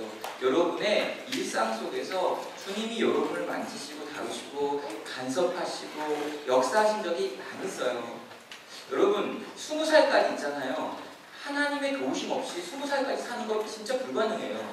여러분 몇 차례 이미 죽을 뻔한 거 경험했잖아요. 차가 여러분의 코앞에 몇 번 지나갔잖아요. 몇 번 떨어졌는데 이상하게 떨어져가지고 그냥 발목만 삐었잖아요. 머리로 떨어질 수도 있었는데, 여러분 엎드려서 코가 깨질 수도 있었는데, 접시물에다 세수하다가 졸려가지고 자가지고 질식할 수 있었는데, 여러 가지 이유가 있었는데 그럼에도 불구하고 여러분의 일상이 이렇게 보존되고 있다는 걸 여러분은 어떻게 생각하는 거죠?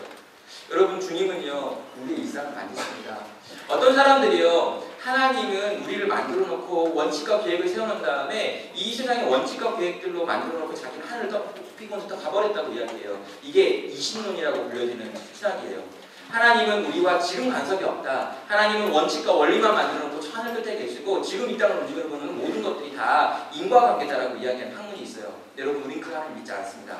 우리가 믿는 하나님 어떤 하나님이냐면요, 우리의 머리카락 숫자를 세고 계신 하나님이에요.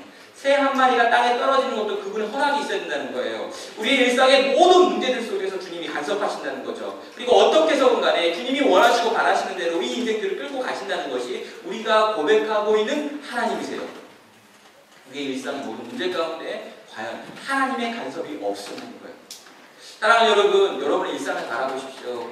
여러분이 이제까지 커왔던 시간들을 보십시오. 물론 불편한 것들이 있습니다. 원망한 것들이 있습니다. 안 된 것들이 있습니다. 포기하고 슬펐던 것들이 있습니다. 그러나 여러분, 제가 여러분보다 좀 더 많이 살아보고 또 어떤 경우에는 여러분보다 2배를 살아보니까 갖게 되는 감사가 있는데요, 내가 꿈꿨던 대로 됐으면 진짜 비참하기 때문입니다. 내가 계획한 대로 내 인생이 만약 풀렸더라면 우와, 내 인생은 진짜 얼마나 힘들었을까 생각이 든 거죠. 여러분, 제가 이렇게 살아보니까요, 제 인생대, 제 꿈대로, 제 비전대로, 제 생각대로 된 게 거의 없어요.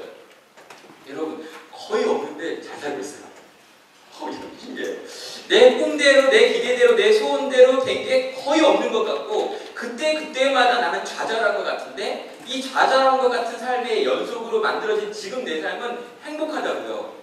그리고 제가 돌이켜 생각해보면은 내가 그때 꿈꿨던 대로 됐더라면 내가 얼마나 귀찮아졌을까 하는 게 있어요. 여러분 저는요, 만약 제가 제 삶이 잘 나갔더라면 1학년, 2학년 때 그 깊은 고민 속에서 이렇게 주님을 찾는 이유가 없었겠다는 생각이 들어요. 그리고 주님을 찾기 위해서 그 수련회 갔을 리가 없었다는 생각이 들어요.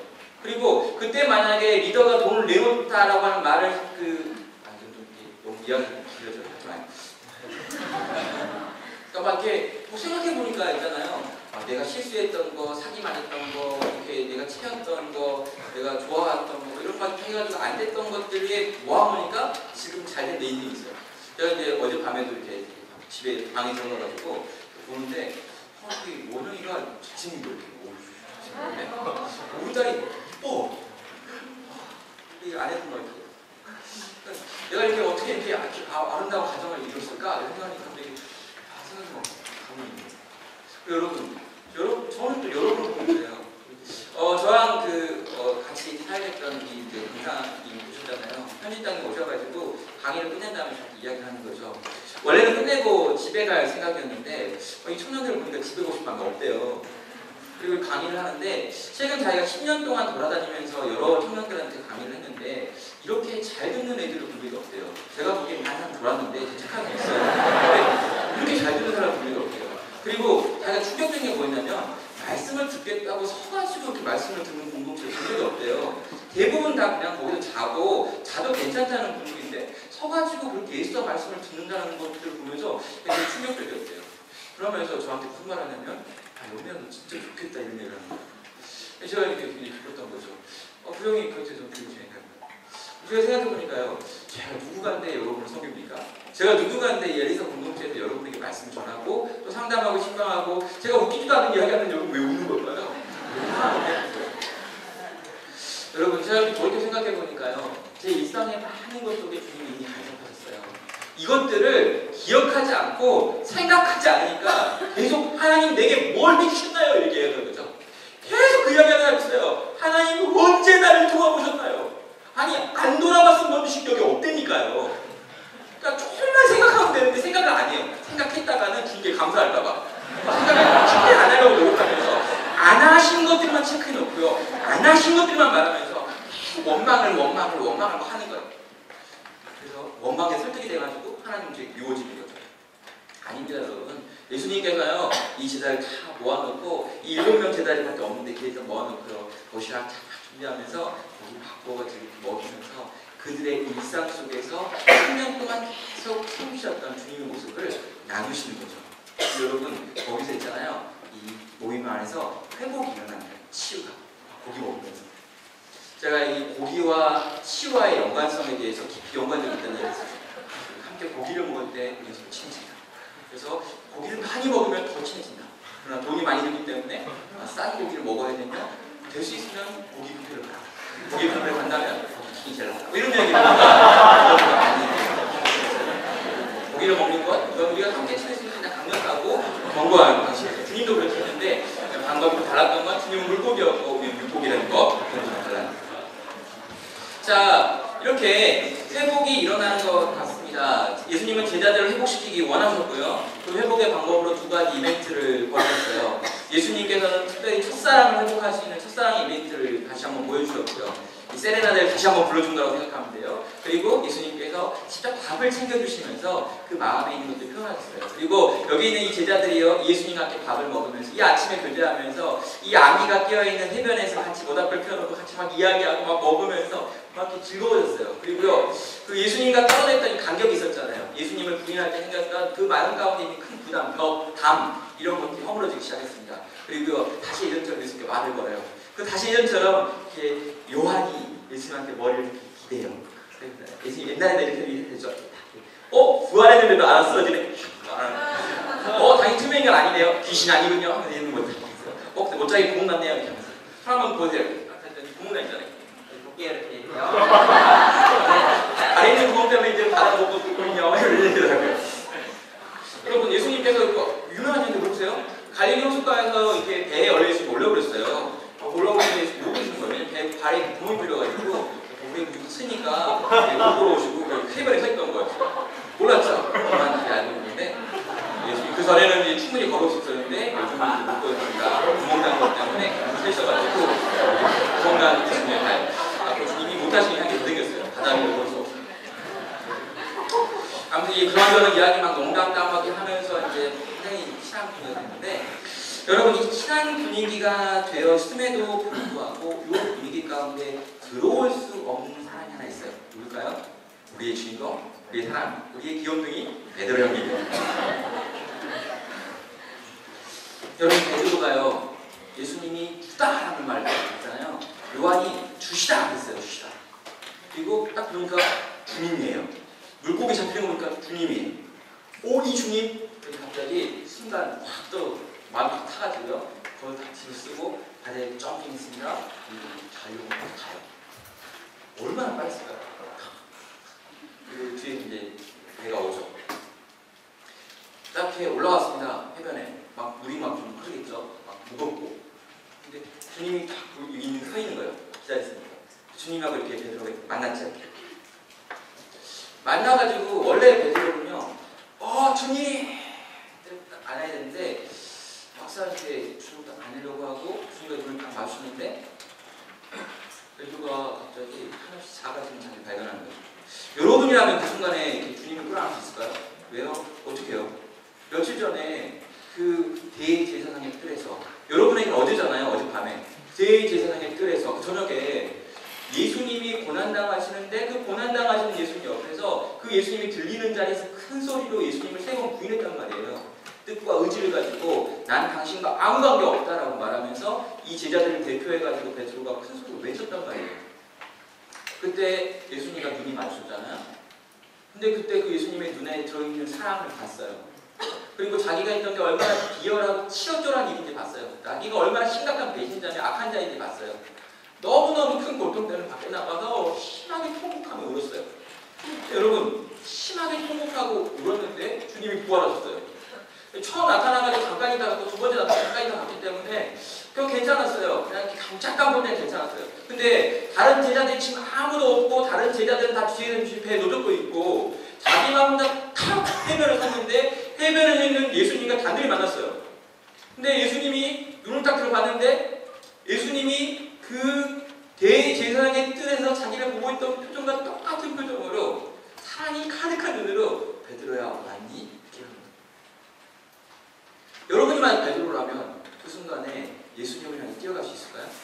예수님을 향해 끌어안으면서 막 젖어있는 몸으로 예수님 다 끌어안으면서 예수님 반가워요 이렇게 할 수 있을까요?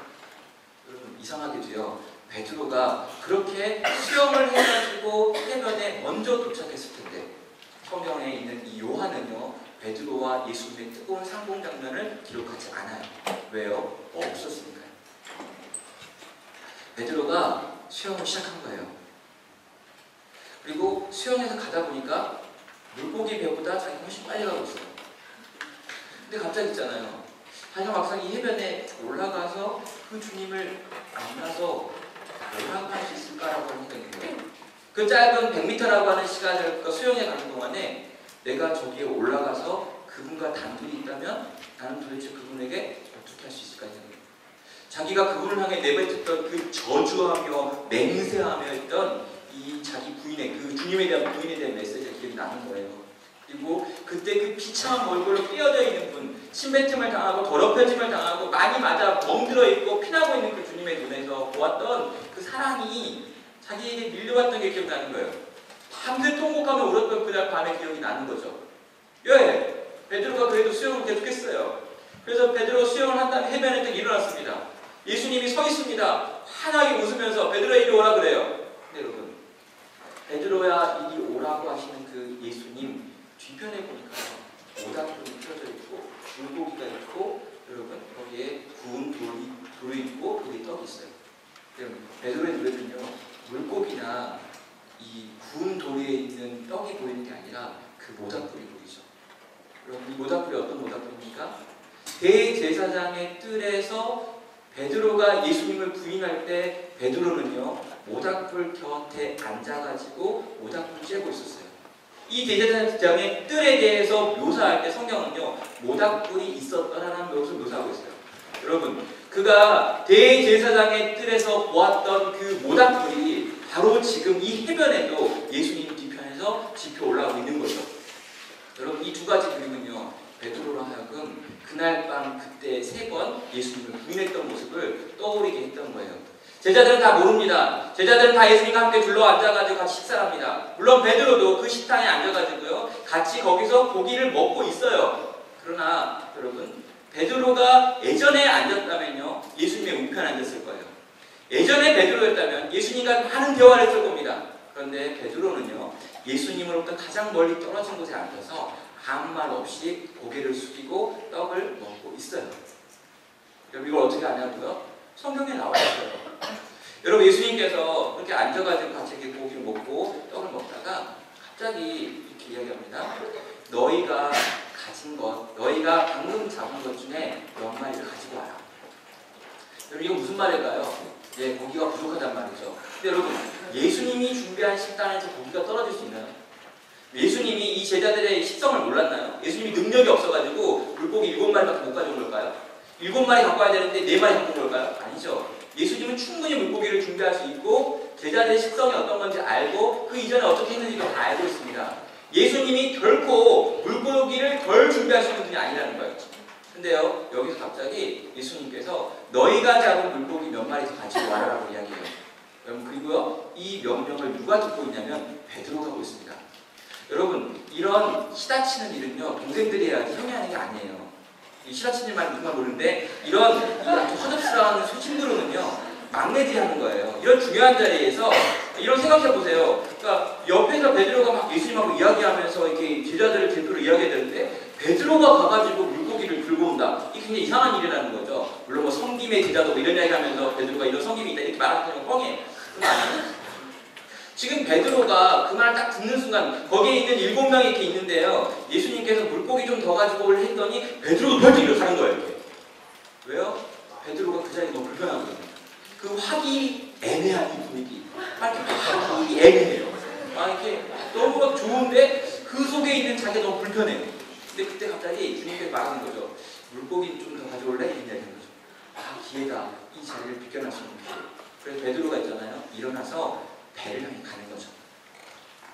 배를 향해서 간 베드로가 여러분 앉아가지고 물고기를 챙겨가지고 오면 되잖아요.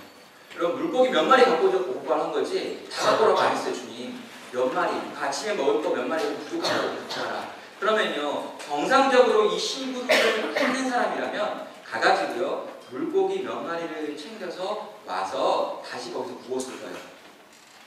여러분, 여기 놀라운 이야기가 들리는데 베드로가 그 물고기를 가지러 가서요, 그물을 들어 육지에 올렸습니다.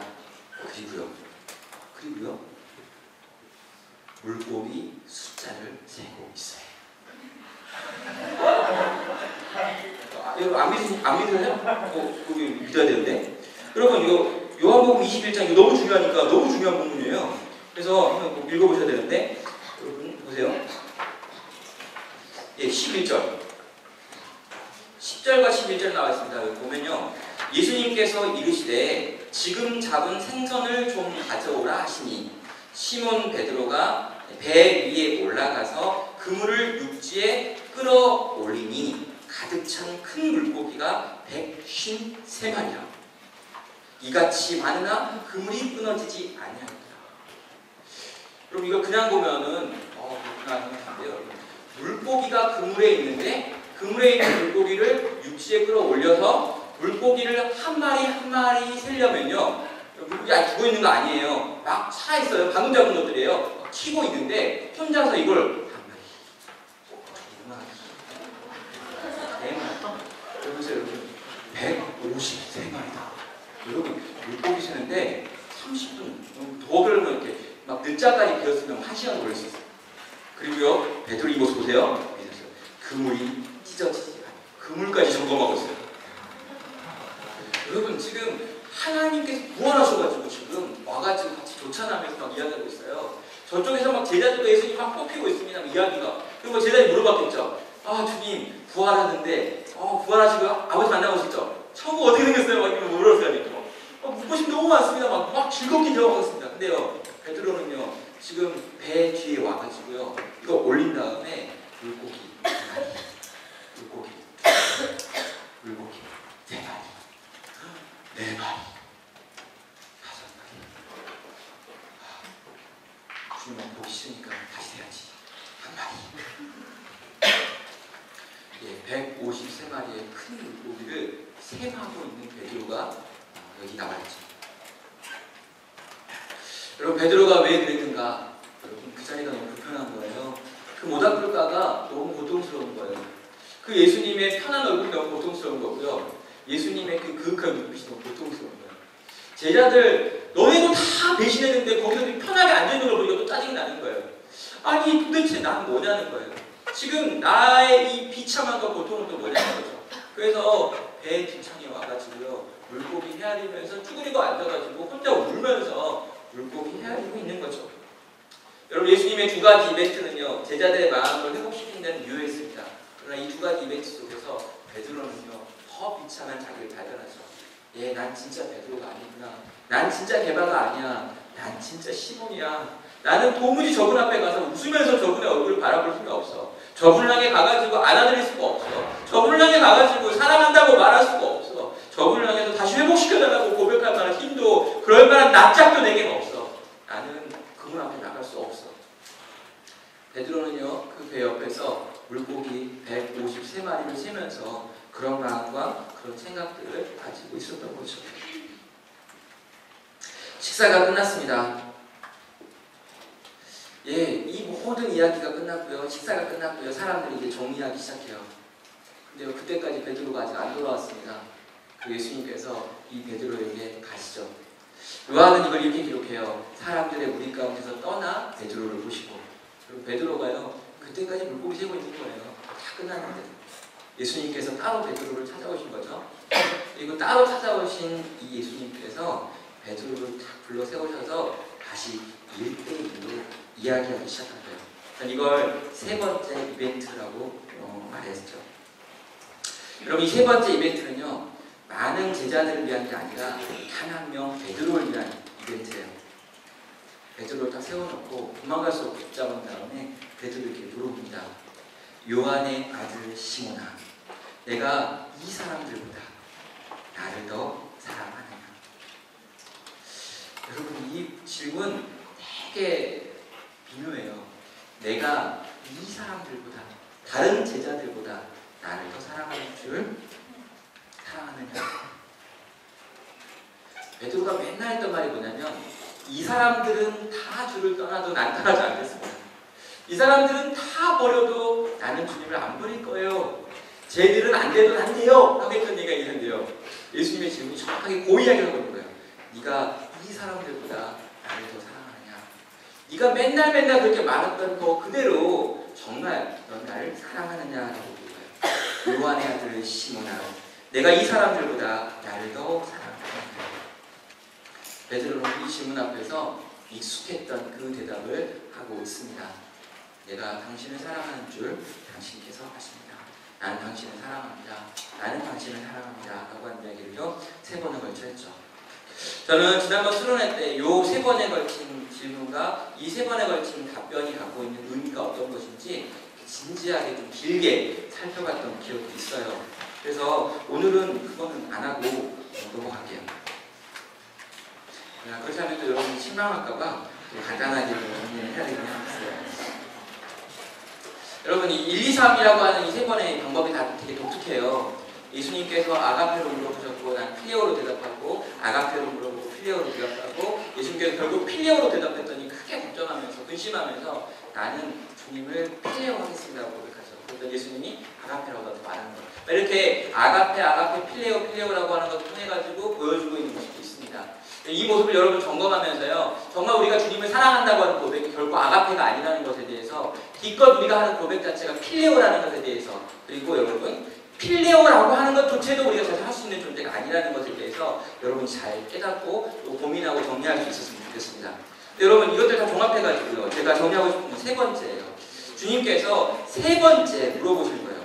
주께서 3번째 내가 나를 사랑하느냐 하시므로 베드로가 근심하여 가로되 주여 모든 것을 아시오매 내가 주를 사랑하는 줄 주께서 아십니다 라고 17절에서 하는 대답, 이거 하나만 살펴보겠다는 거죠.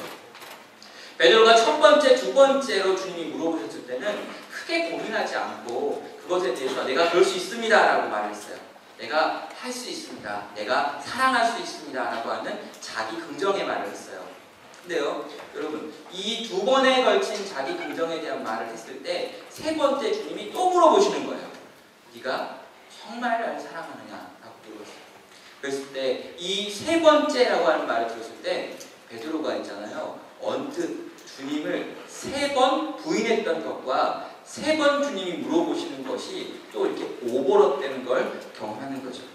세 번째 그분이 나에게 물어보시므로 내가 그분께 대하여 근심하며 가로되 주여 모든 것을 아시오매 내가 주를 사랑하는 줄 주께서 아십니다 라고 하는 말을 하고 있다는 거예요. 여기 표현이 근심하며 고심하며 또 그가 애써서 대답하고 있는 모습을 보여준 거죠. 여러분, 여기 나와 있는 루페오라고 하는 동사가 어떤 거냐면요, 이게 수동태로 쓰일 때는 고통스러워하며 슬퍼하며 또는 괴로워하며 이 대답을 했다는 거예요. 세 번째로 예수님이 물어보시니까 갑자기 이 자신이 대제사장의 뜰에서 했던 세 번 주님을 부인했던 것이 떠오른 거예요. 그리고 이 세 번 물어보시는 게 단순하게 세 번 물어보는 게 아니구나라는 게 떠오른 거죠. 주님이 자기를 왜 물어보시는지, 지금 왜 여기서 주님께서 네가 나를 사랑하느냐라고 묻고 계시는지를 그가 완벽하게 깨달은 거예요. 어떻게? 세 번 물어보시고 있는 이 주님의 태도와 모습 속에서 세 번 주님을 부인했던 자기의 모습이 오버랩되어 나타나면서 주님이 지금 자기를 그 비참한 마음 상태에서 건져내기 위해서 찾아오셨고 지금 세 번째 나이를 부르시면서 얘야 여기서 일어나라. 여기 지금 배 뒤에 있는 이 침침한 데서 일어나라. 이 미끌미끌한 물고기 새고 있는 자리에서 일어나라. 지금 내가 찾아왔음에도 불구하고 나를 향하여 사랑한다고도 고백 못하고 나를 향하여 뜨겁게 포옹하지도 못하고 그 겉옷을 입고 바다를 수영해 와놓고도 나를 끌어안지 못하는 자리에서 제발 일어나라. 네가 세 번 나를 부인했냐? 그럼 나한테 세 번 사랑하고 고백하면 되는 거야. 제발 와. 그리고 내가 다시 너로 하여금 위대한 당신의 꿈, 내 꿈을 이루기를 원한다 말씀하시는 게 여기 나와 있는 주님의 모습이라는 거예요. 따라 여러분, 저는 이 요한복음 전체를 지금 끝낸 건데요. 이 요한복음 전체가 갖고 있는 의미가 무엇이냐면 여러분, 이 요한복음이 20장에서 끝나도 괜찮아요. 20장에서 끝나도 충분한 내용을 갖고 있습니다. 요한복음 21장 마치 부록 같아요. 근데 여러분, 이 부록이 반드시 있어야 되는 부록이에요.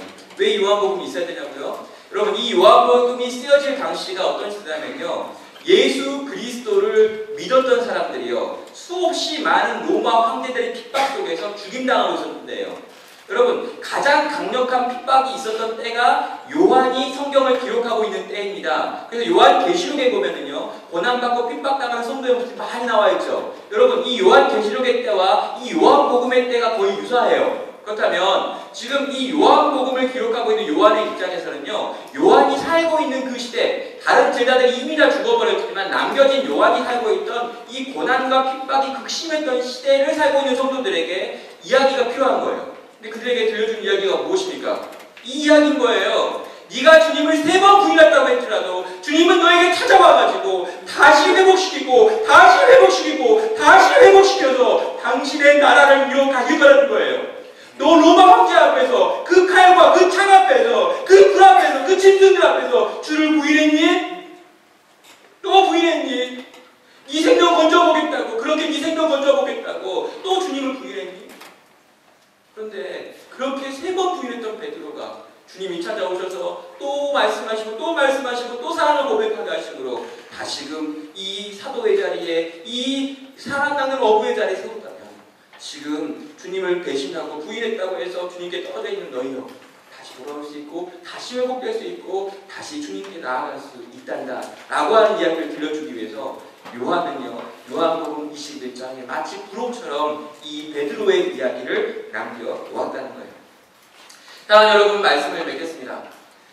여러분, 베드로가 예수님을 세 번 부인한 건 나쁜 거예요? 나쁘죠. 그래서 좋다고 말하면 안 돼요. 이상한 거예요.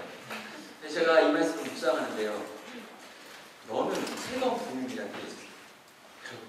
저는 몇 번 부인했을까요? 베드로는 기껏 세 번 부인한 거거든요. 근데 저는 제 삶을 바라보니까 세 번이 아니에요. 30번? 여러분, 30번도 아닌 것 같아요. 300번? 여러분, 300번만 부인했다고요? 생각하는데 수도 없이 주를 부인했어요. 수도 없이 주님을 부인했고요.